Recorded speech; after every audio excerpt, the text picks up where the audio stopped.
이제 우리 주변은 점점 더 화사해질 겁니다.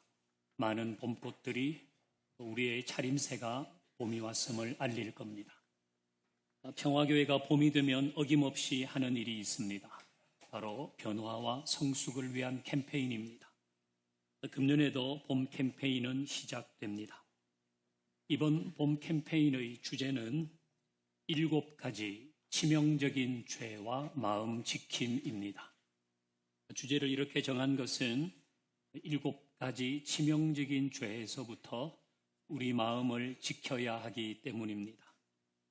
그래야지 영적으로 또 심리적으로 정서적으로 건강하게 살 수 있습니다. 이 7가지 치명적인 죄는 뭘까요? 그것은 교만과 시기 질투, 분노, 나태, 음욕, 탐욕, 탐식입니다. 이 7가지는 기독교에서만 치명적인 죄로 여기는 것은 아닙니다. 불교에서도 이른바 오용락이라고 하여 7가지 중에 교만과 나태와 음욕, 탐욕, 탐식을 5가지 큰 죄로 여깁니다.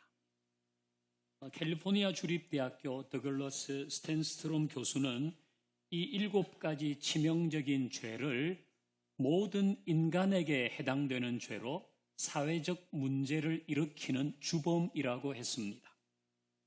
이렇게 보면 7가지 죄는 비단 기독교뿐 아니라 타 종교와 세상에서도 치명적인 죄입니다. 기독교 전통에는 수도원 운동이 있습니다. 이 수도원 운동의 발상지는 사막입니다. 사막은 고립된 곳이죠. 수도원 운동을 사막에서 시작한 것은 사막만큼 세상의 죄와 유혹을 차단하기 좋은 장소가 없었기 때문입니다. 사막은 인간의 모든 욕망을 끊을 수 있는 최적의 장소입니다. 그 당시 사막을 요즘 말로 표현하면 와이파이가 터지지 않는 곳입니다. 온라인으로도 오프라인으로도 세속적인 것을 차단할 수 있는 곳이죠. 그런데 아이러니한 것은 이 수도원 안에서도 7가지 죄는 치명적이었다는 겁니다. 이 7가지 죄가 사라지지 않았어요. 외부와 단절되어 있는 사막에서 그것도 수양을 하러 온 수도사들에게 7가지 죄가 있었다는 거예요. 그것으로 괴로워했습니다. 그 이유는 이 7가지 죄가 이미 인간의 내면에 잠재해 있어서입니다. 그 외부의 자극이 없어도 모든 인간의 내면에는 이 7가지 죄의 뿌리가 있는 것입니다. 그래서 치명적입니다. 자, 이렇게 보면 이 7가지 죄는 종교적인 관점에서 죄일 뿐 아니라 사회적인 관점에서도 죄이고 모든 인간의 내면에 이미 그 씨앗이 뿌려진 죄입니다. 그래서 치명적이죠. 이 7가지 죄는 이미 현대를 사는 우리의 신앙과 일상에 심각한 문제를 일으키고 있습니다. 그냥 방치해두면 안 되는 겁니다. 그래서 이번 캠페인을 통해서 이 죄들이 우리 삶에 더 심각한 문제를 일으키지 않도록 다 예방주사를 맞으십시다. 그런 마음으로 이번 캠페인에 함께하면서 우리 마음을 지킬 수 있기를 바랍니다. 제일 먼저는 교만입니다. 우리 사람의 머리 무게는 한 4에서 5kg 정도 된다고 합니다. 경우에 따라서 6, 7kg 되는 사람도 있을 겁니다. 이 정도면 볼링공의 무게와 비슷하답니다. 작게는 9에서 11파운드, 많게는 13에서 14파운드 되는 볼링공을 하나씩 얹고 다니는 겁니다. 그런데 건강한 사람은 이 무게를 느끼지 못합니다. 아, 이 머리 정말 무겁네. 의식하지 않고 삽니다. 그러나 이 머리를 떠받치고 있다는 것이 너무 무겁게 여겨진다면, 그래서 막 이 어깨와 목이 이 머리의 무게를 감당하기 어려울 정도로 자꾸 그 무게가 의식된다면 그것은 경추 주간판 탈출증, 목에 디스크가 온 것입니다. 경추에 병이 생긴 겁니다. 같은 이치로 자신이 이룬 업적이나 성취, 성공, 내가 오른 자리, 내가 이룬 일들, 이런 것들이 자꾸 의식되고 드러내고 싶다면, 또 의식되고 드러내고 싶다면 그건 심리적으로 건강한 상태가 아닙니다. 이상이 온 거죠. 교만의 전조인 것입니다. 그래서 교만은 뭔가? 그것은 어떤 방법으로든 나를 드러내고 싶은 마음입니다. 어떤 방법으로든 나를 드러내고 싶다. 그것이 교만의 기저에 있습니다. 내가 가진 것, 나 돈 좀 있는데, 나 인맥 많은데, 내가 누리는 것, 나 이런 것도 있는데, 나 이런 것도 하는데, 나의 지식, 외모, 능력, 성과, 가족, 그런 것들을 통해서 나 자랑할 것 많은데, 물론 가진 게 없고 아무것도 없어도 자랑하고 싶은 마음이 있는 사람은 있습니다. 어쨌든 자기를 드러내고 싶어요. 빈번하게 그것을 의식하고 어떤 방법으로든지 그걸 나타내고 싶다면 그게 교만인 것입니다. 이런 마음이 생기면 어떤 현상이 나타날까요? 자기를 특별한 존재로 여겨서 특권을 누리려고 합니다. 성남시 의회 한 의원이 지역 주민센터로 갔는데 그 주민센터 직원이 자기 이름을 모른다고 폭행한 일이 있었습니다. 이 사람 생각은 자기를 특별한 존재로 알고 나 정도면 사람들이 다 알아줘야 되는 것 아니야? 이게 병 아닙니까? 자신은 남다른 대접을 받아야 한다고 여깁니다. 또 나타나는 현상이 있습니다. 그건 다른 사람들로부터 과도한 찬사를 요구합니다. 서울대 음대 모 교수는 자기 공연을 마쳤는데 박수 소리가 작다고 제자 10명을 불러가지고 꽃다발로 뺨을 때렸다는 거예요. 이것도 병 아닙니까? 내가 한 일에 대해서 지속적으로 찬사를 받고 싶고 그게 계속 드러나기를 원하고 계속 회자되고 칭찬받아야 이야 사는 재미가 느껴지네. 그러면 교만의 전조입니다. 조심해야 하는 것. 혹 여러분 중에 어디를 가든 뭘 하든 사람들에게 자꾸 섭섭한 생각이 드는 사람들이 있습니까? 혹시 그 섭섭함이 왜 나를 대접해 주지 않아? 거기로부터 온 생각입니까? 이런 생각을 가지고 있으면 어디 가도 섭섭해요. 왜 나를 알아주지 않는 거야? 왜 나 대접해 주지 않아? 어디 가서 뭘 하든 남다른 대접을 받아야 하고 그래서 섭섭한 마음이 든다면 그것도 조심해야 하는 겁니다. 오늘 설교의 제목은 입냄새와 같은 교만입니다. 썩 호감이 가지 않는 설교 제목입니다. 입냄새와 같은 교만. 이 교만은 입냄새와 같다는 거예요. 입냄새, 이 구취는 자기는 잘 못 느껴요. 입냄새가 나는지 안 나는지 나는 잘 모르는데 주변 사람은 다 알아요. 그게 구취잖아요. 교만이 이와 같다는 것입니다. 자기만 모를 뿐 다른 사람들은 안다는 거예요. 주변 사람들은 다 알아요. 하나님 물론 아세요. 시편 138편 6절 보면 여호와께서는 높이 계셔서 낮은 자를 굽어 살피시며 멀리서도 교만한 자를 아신다 그랬습니다. 하나님도 아시고 주변 사람도 아는데 자기만 몰라요. 그래서 주변 사람들을 찌푸리게 하는 것입니다. 아무리 향수를 뿌려도 그 악취는 사라지지 않고 자신을 더럽히고 이웃에게 고통을 주는 거예요. 이게 교만입니다. 자, 그럼 이런 교만으로부터 우리 마음을 지키려면 어떻게 하면 될까요? 오늘 본문을 같이 읽습니다. 본문을 같이 읽습니다. 그 다음 자막이요. 마가복음 11장 7절 시작. 나귀 새끼를 예수께로 끌고 와서 자기들의 겉옷을 그 위에 얹어 놓음에 예수께서 타시니. 아멘. 자, 예수님께서 예루살렘 성으로 들어가십니다. 그리고 예수님은 십자가를 지시죠. 예루살렘 성으로 들어가실 때 나귀 새끼를 타셨다. 예수님이 나귀 새끼를 탔다는 내용입니다. 그 나귀도 일종의 말이잖아요. 인간이 말을 타기 시작한 때부터 말은 운송수단만으로 쓰지 않고 그 사람의 지위와 신분을 나타내는 데도 사용했습니다. 상류층일수록, 귀족 계급일수록, 왕족일수록 그들이 타는 말은 달랐습니다.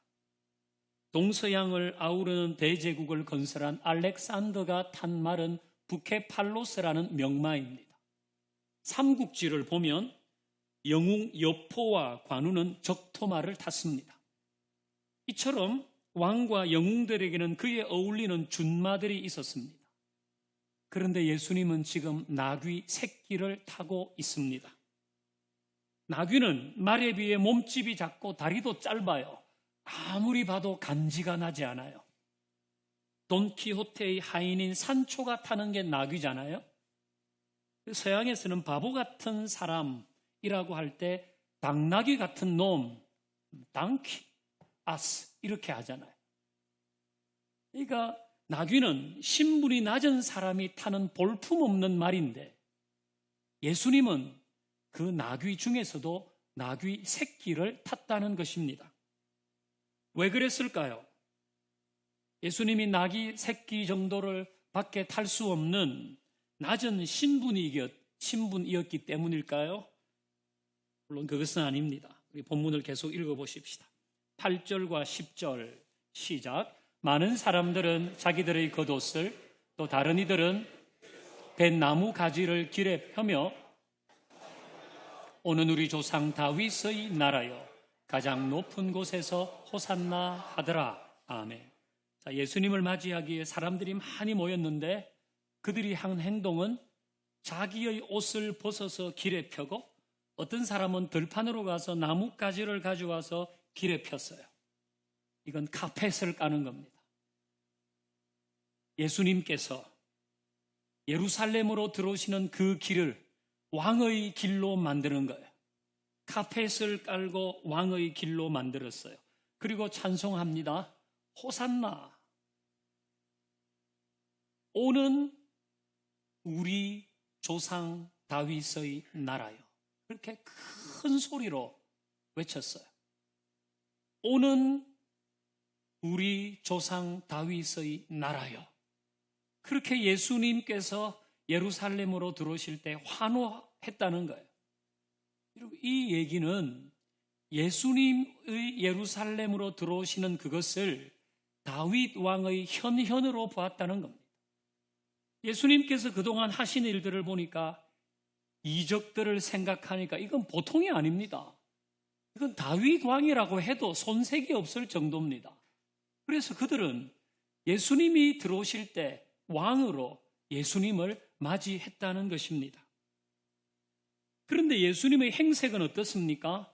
왕에 어울리는 준말을 탄 것이 아니라 나귀 새끼를 탔습니다.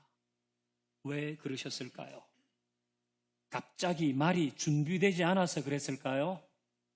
아니요. 이 나귀 새끼는 예수님이 일부러 지목해서 타신 것입니다. 마가복음 11장 2절도 같이 읽습니다. 시작. 이르시되 너희는 맞은편 마을로 가라. 아무도 타보지 않은 나귀 새끼가 매여 있는 것을 보리니 풀어 끌고 오라. 아멘. 나귀 새끼는 예수님이 지정해서 끌고 오라고 하신 거예요. 제자들에게 맞은편 마을로 들어가 어디로 가봐. 그러면 나귀 새끼가 매여 있을 테니까 그걸 풀어서 끌고 오라고 하셨어요. 이건 예수님이 작정을 하고 그 나귀 새끼를 가지고 오라고 한 것입니다. 다르게 말하면 예수님은 의도적으로 자신을 낮추신 겁니다. 얼마든지 준말을 타고 자신을 드러낼 수 있었습니다. 얼마든지 자신을 특별한 존재로 부각할 수 있었습니다. 얼마든지 다른 사람의 찬사를 받을 수 있었습니다. 하지만 그렇게 하지 않으셨어요. 예수님은 작정하고 의도적으로 그 나귀 새끼를 끌고 와서 예수님이 그 나귀 새끼를 타신 것입니다. 예수님은 작정하고 자신을 낮추신 것입니다. 예수님은 그동안도 그렇게 하셨습니다. 큰 이적을 이루시고 사람들이 환호할 때 예수님은 뒤로 물러가셨어요. 의도적으로 자기를 낮추신 것입니다. 치명적인 죄인 교만으로부터 우리 마음을 지키려면 어떻게 해야 하나? 의도적으로 자기를 낮추어야 합니다. 의도적으로. 제가 오래전부터 떠올리는 그림이 하나 있습니다. 교육전도사 하던 시절부터 십자가가 하나 서 있어요. 십자가가 하나 서 있고 그 십자가 제일 아래에 보일까 말까 한 점이 하나 찍혀 있는 그림입니다. 그 십자가는 예수님을 나타내고 그 맨 아래 찍혀 있는 보일까 말까 한 점은 저라고 생각하는 겁니다. 제가 이 그림을 간간히 떠올리는 것은 저도 모르게 으스대려고 할 때가 있어서입니다.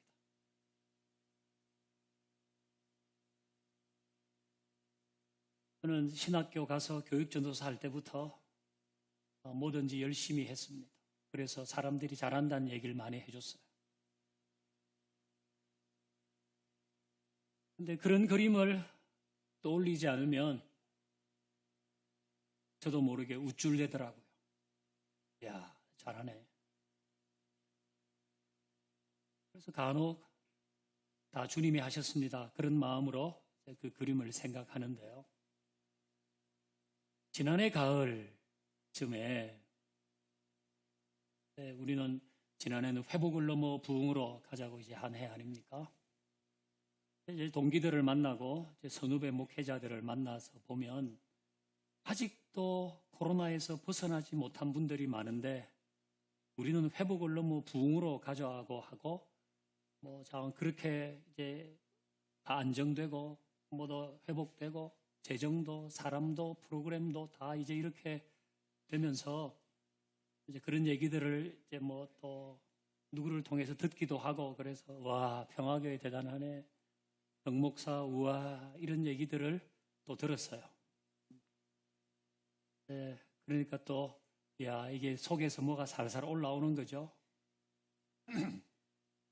그 점에 새벽 기도를 했는데요. 이제 하나님이 경고를 하셨죠. 제가 그 하나님의 경고를 듣는 무게감은 교만하면 너 죽는다. 너 교만하면 죽는다. 그래서 제가 납작 엎드렸습니다. 잘못했습니다. 어디 가든지 그렇게 하지 않겠습니다. 그리고 이제 생각해 봤죠. 한켠으로 이게 죽을 일인가? 이게 죽을 정도의 일인가? 내가 뭐 그렇게 막 그냥 막 과시한 것도 아닌데. 근데 저한테 또 오는 깨달음은 하나님은 그걸 그만큼 엄하게 여기신다는 거예요. 교만하는 건 안 되는 거예요. 하나님은 교만한 자를 대적하신다 그랬거든요. 하나님과 맞서 이길 수 있는 인생은 없습니다.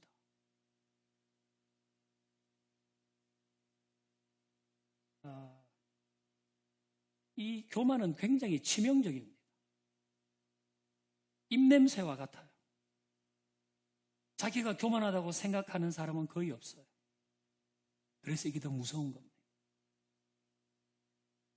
그래서 예수님도 의도적으로 자신을 낮추신 거예요. 의도적으로 나귀 새끼를 끌고 와서 예수님이 그걸 타셨고, 그 공생의 기간 중에 많은 일들을 하셔서 사람들이 환호했지만 예수님은 그때마다 뒤로 숨으셨다고요. 이게 치명적이기 때문에.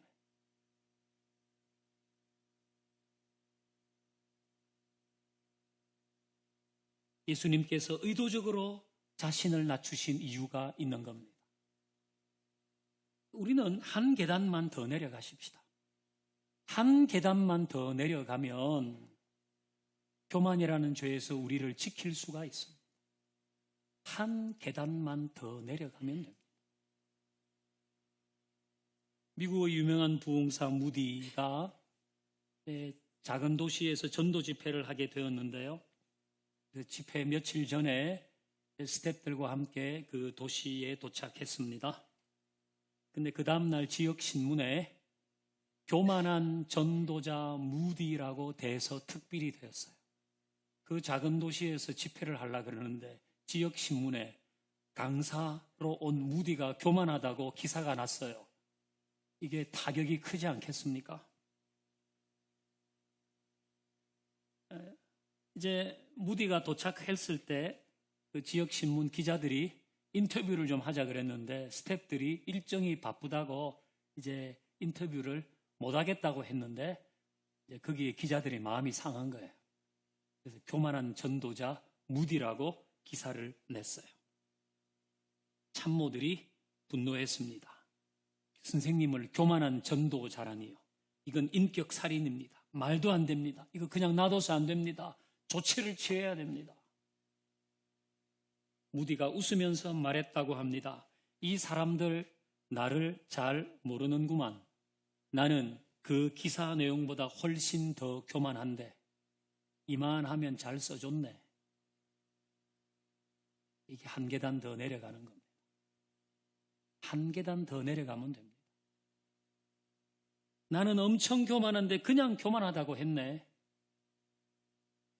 자신을 특별한 존재라고 대접받으려고 하지 않고 그냥 한 계단 더 내려가는 겁니다.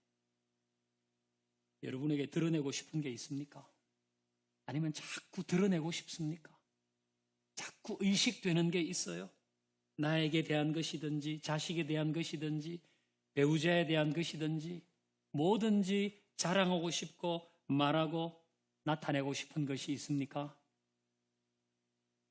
그럴 때 한 계단 더 내려가십시다. 한 계단 더 내려가십시다. 어디를 가든지 특별한 존재로 여기고 남다른 대접을 받아야 한다고 생각되면 의도적으로 나귀 새끼를 탄 예수님을 떠올려 보십시다. 자신이 한 일에 대해서 지속적으로 찬사를 받고 싶고 그것이 계속 회자되고 칭찬받고 싶습니까? 한 계단 더 내려가십시오. 그래야지 교만이라는 치명적인 죄에서 벗어날 수 있습니다. 한 계단 더 내려갔다고 박사가 학사가 되거나 장군이 병장이 되지 않습니다. 그런 법은 없습니다. 예수님 말씀처럼 누구든지 자기를 높이는 자는 낮아지겠지만 자기를 낮추는 자는 높아지기 때문이죠. 예수님은 의도적으로 자신을 낮추셨지만 하나님은 예수님을 높여 모든 이름 위에 뛰어난 이름으로 만들어 주셨잖아요. 그러니 우리는 교만으로 죄를 짓기보다 겸손하여서 하나님이 높여주시는 그 길을 따라가십시다. 우리 모두 입냄새와 같은 교만으로 자신을 더럽히거나 이웃에게 고통을 주지 말고 의도적으로 나귀 새끼를 탄 예수님처럼 한 단계 더 내려가서 치명적인 죄인 교만으로부터 우리 모두의 마음을 지킬 수 있기를 주의 이름으로 축원합니다. 이제 함께 찬양하십시다.